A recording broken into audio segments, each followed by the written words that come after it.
Next, we will be demonstrating motion palpation analysis of the occiput and its possible listings. So we're going to start at above the occipital rim here, palpating for edema. And I'm going to go below here and also palpate for edema as well. Now, if there is edema above the occipital rim here, we are thinking a possible occiput fixation. So we're going to go in, we're going to jaw jut the patient here on each side.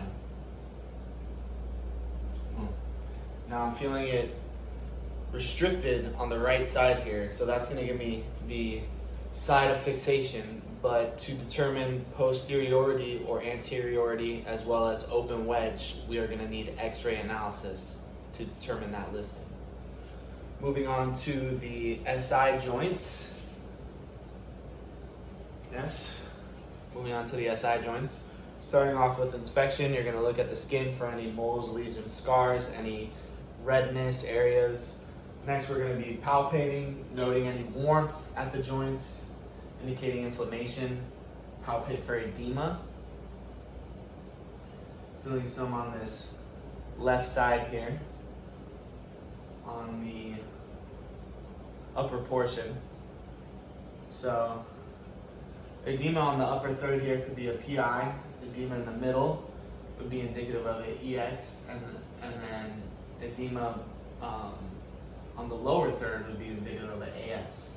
So to determine the side of fixation, you're either going to do an 8-point check or seated axial rotation, which I'll be doing. Go ahead and cross your arms for me, please. I'm going to slouch them here. I'm going to place my hands on the PSIS and S2.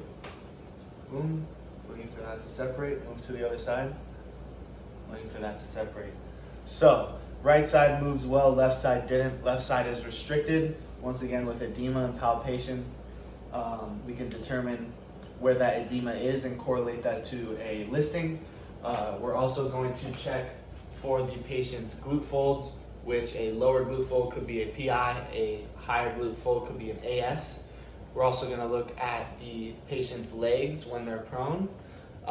That leg check, a short leg could indicate a PI, and a long leg could be an AS. Inward toe direction or inward toe stance would be indicative of an EX, and outward toe stance would be indicative of an IN. Other than that, that is how you get a listing at the SI joint. Now, we're going to move on to the right knee. All right, so patient, can I have you lay face up for me, please? So, moving on, just double checking to see if you can see this here. I'm going to move this back a little bit. Perfect. All right, so right knee here. I'm going to be palpating for any tenderness, inflammation, maybe a little flexion extension at the joint, feeling any restriction. We'll be looking for a medial and lateral tibial plateau by doing a knee wobble here. The side of restriction would be indicative of a lateral or medial tibial plateau. We're also going to be muscle testing the popliteus muscle. So patient, when I tell you, I'm going to have you turn in and hold, okay? Ready? Hold. Okay, good. So, if that's weak, that could be indicative of a posterior tibia, which we would confirm with palpation. And it could also be indicative of a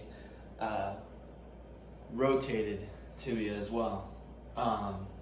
We're also going to flex and extend the foot while feeling the fibular head here, and then we would double check if any restriction. We double check if that is anterior or posterior, and when we adjust the fibular head, we also adjust the fibular tail. That is it for the knee, occiput, and SI joints.